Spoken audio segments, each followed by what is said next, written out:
अस्सलाम वालेकुम नाज़रीन। सियासतदान खुश ज़ौक़ हों, पढ़े लिखे हों, अदब का ज़ौक़ रखते हों तो बुरी सी बुरी सियासत में भी, तल्ख़ से तल्ख़ सियासत में भी एक लुत्फ़ की कैफ़ियत पैदा हो जाती है, एक खुश ज़ौक़ी की और रंगारंगी की कैफ़ियत पैदा हो जाती है।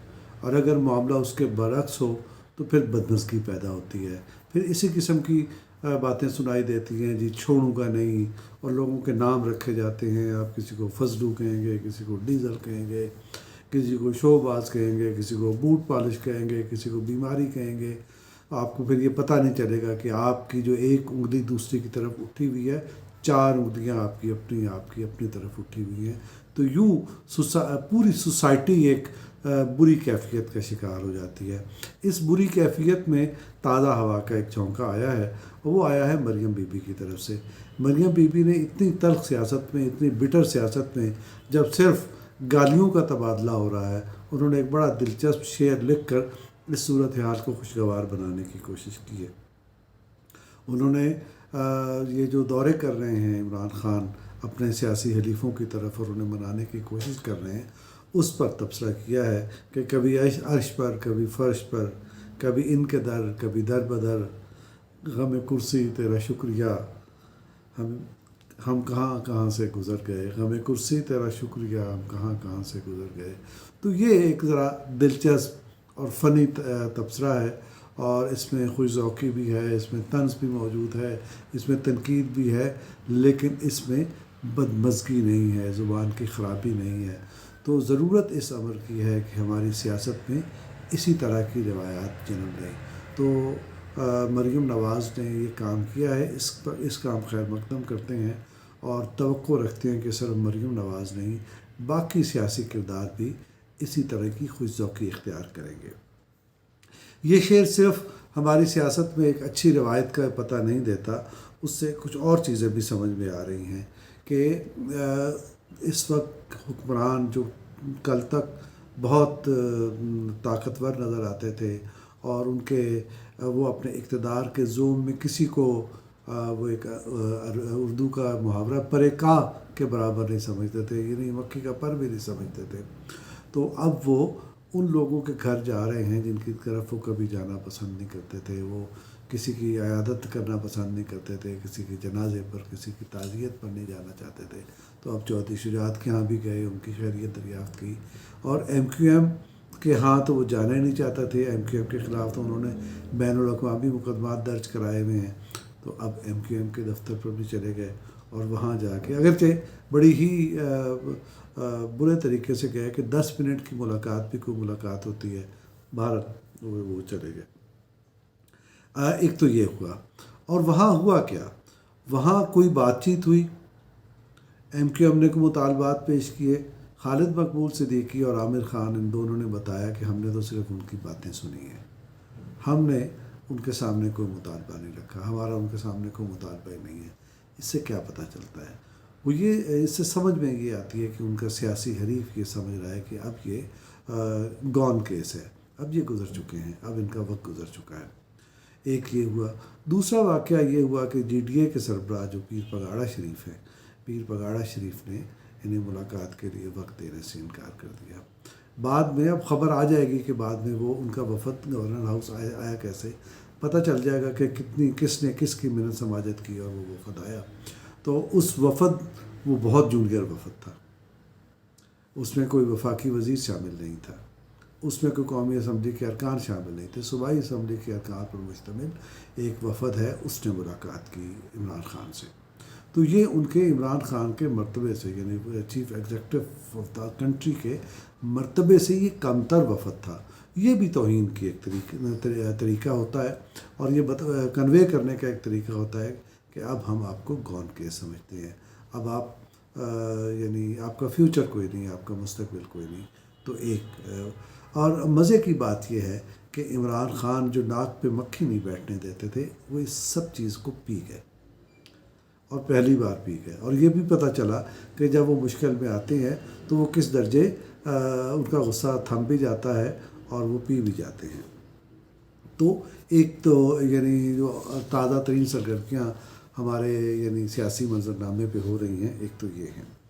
दूसरा क्या है دوسرا یہ ہے اس سارے منظرنامے میں تحریک عدم اعتماد کے پیش ہو جانے کے بعد جو ایک بڑا غیر معمولی واقعہ رونما ہوا وہ ہے حامد میر کی بحالی۔ اب یوں یہ ایک صحافت کا معاملہ ہے، اس کا بظاہر سیاست سے کوئی تعلق نہیں، لیکن یہ بڑا انٹر ریلیٹڈ معاملہ ہے۔ اس سے ہم سیاست کی جو حرکیات ہیں اور سیاست میں جو پیغام رسانی ہوتی ہے، جو اشارے دیے جاتے ہیں، ہم ان اشاروں کو اور اس پیغام رسانی کو اس واقعے سے سمجھ سکتے ہیں۔ ہم جانتے ہیں کہ حامد میر کو آف ایئر کیوں کیا گیا تھا، یہ اب کوئی راز نہیں ہے، اور اس میں بہت سارے یعنی اسٹیک ہولڈرز تھے جو حامد میر سے ناراض تھے اور نہیں چاہتے تھے کہ حامد میر آن ایئر رہیں، اور ان کو آن ایئر نہ رہنے دینے کے لیے، ان کو آف ایئر رکھنے کے لیے وفاقی وزارت اطلاعات ٹول بنی تھی، پیمرا اس میں ٹول بنا تھا جو حکومت کے ماتحت ادارہ ہے۔ پھر یہ کیا ہوا کہ یہ بحال ہو گئے اور وہ ٹیلی ویژن پہ بھی آ گئے اور وہ عمران خان پہ تنقید بھی کر رہے ہیں حامد میر۔ اس کے پیچھے کیا ہے؟ اس کو آپ جو موجودہ سیاسی تناظر ہے اور اس میں میاں نواز شریف صاحب کا آمادہ ہونا ہے تحریک عدم اعتماد پر، اس کے ذریعے سمجھ سکتے ہیں۔ میاں محمد نواز شریف تحریک عدم اعتماد پر نہیں آمادہ تھے۔ وہ کہتے تھے کہ اگر ایک آدمی کو نکال کر دوسرے آدمی کو لانا ہے، اور جو اس حکومت کی خرابیاں ہیں، اس حکومت کی نااہلی ہے، اور وہ تو جرائم کا لفظ استعمال کرتے ہیں، جو اس حکومت کی جرائم ہیں ان کو اپنے گلے ڈالنے کے مترادف ہوگا۔ لیکن بالآخر جب یہ ان سے رابطے کیے گئے اور ان سے کہا گیا کہ اب یہ شخص صرف سیاسی طور پر خطرناک نہیں ہے، یہ قومی سلامتی کے لیے خطرہ بن گئے ہیں، یہ پاکستان کے فارن ریلیشنز کے لیے خطرہ بن گئے ہیں، معیشت تو انہوں نے ڈبو ہی دی ہے، تو اب یہ ملک کو نقصان پہنچا رہے ہیں۔ تو پھر میاں صاحب کی دو شرائط تھی۔ میاں صاحب کی ایک شرط تو یہ تھی کہ اگر تحریک عدم اعتماد لائی جاتی ہے اور اس کی کامیابی کے بعد طے ہو جانا چاہیے کہ ہوگا کیا۔ تو ہم آپ کو بتا چکے ہیں کہ اس سلسلے میں میاں صاحب کی دو باتیں تھیں۔ ایک بات یہ تھی کہ انتخابات فوری طور پر ہوں گے، اس پر فریقین آمادہ ہو گئے، پاکستان پیپلز پارٹی بھی آمادہ ہو گئی اور اس ملک کے دیگر اسٹیک ہولڈرز بھی آمادہ ہو گئے۔ دوسری ان کی شرط یہ تھی کہ انتخابی اصلاحات کی جائیں گی، اور انتخابی اصلاحات کے ذریعے وہ لوپ ہول بند کیے جائیں گے جن کے ذریعے انتخابی عمل میں مداخلت کی جاتی ہے اور نتائج تبدیل کیے جاتے ہیں۔ یہ بھی تسلیم کر لیا گیا، اور ہم نے آپ کو کل بتایا کہ آصف پیپلز پارٹی اور اس پہ آمادہ ہو گئی، جو پہلے شاید اقتدار میں حصہ مانگ رہی تھی، اب وہ اقتدار میں حصہ بھی نہیں مانگ رہی۔ اس کی ضمانت ظاہر ہے کہیں اور سے آنی تھی۔ وہ ضمانت جہاں سے آنی تھی، انہوں نے نہ صرف یہ ضمانت دے دی کہ ایسا ہو جائے گا، بلکہ انہوں نے گڈ ویل جسچر بھی کیا۔ گڈ ویل جسچر کیا تھا؟ گڈ ویل جسچر یہی تھا حامد میر کی بحالی۔ حامد میر کی جو معطلی ہے اور ان کی بحالی جو ہے ہمارے موجودہ سیاسی منظرنامے میں ایک علامت کی حیثیت رکھتی ہے، اور حامد میر کی صحافت جو بھی ہو، ان کا سیاسی کردار اور جو صحافتی کردار جو بھی ہو، لیکن وہ موجودہ سیاسی منظرنامے میں ایک تبدیلی کی علامت بن کر سامنے آ گئے ہیں۔ حامد میر کی بحالی سے یہ مطلب لیا گیا ہے کہ اب وہ دور جو ظلم و زیادتی کا 3-3.5 سال کا دور تھا وہ ختم ہو گیا۔ اب ایک نئے دور کا آغاز ہوتا ہے، اور نئے دور میں کوئی قدغن نہیں، صحافت آزاد ہوگی، سیاست آزاد ہوگی، اور سیاست میں کوئی مداخلت نہیں ہوگی۔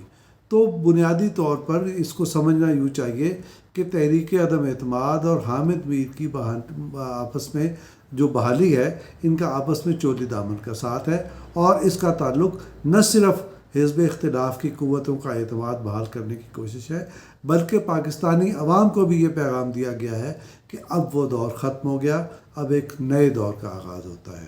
علامہ اقبال نے کہا ہے، مشرق سے ابھرتے ہوئے سورج کو ذرا دیکھ۔ تو ہم یہ تو نہیں کہہ سکتے کہ پاکستان میں انقلاب کا کوئی سورج طلوع ہو رہا ہے، مشرق سے کوئی انقلاب کا سورج طلوع ہو رہا ہے، لیکن ایک نیا سورج طلوع ہو رہا ہے۔ اس میں امیدیں بہرحال ہم کر سکتے ہیں، اور اگر ہم قانون کی حکمرانی کے لیے اور آئین کی حکمرانی کے لیے اسی یقین محکم کے ساتھ جدوجہد کرتے رہے تو یقیناً ایک روز ایسا سورج بھی طلوع ہوگا جس کی خوشخبری ہمیں علامہ اقبال نے دی ہے۔ خدا حافظ۔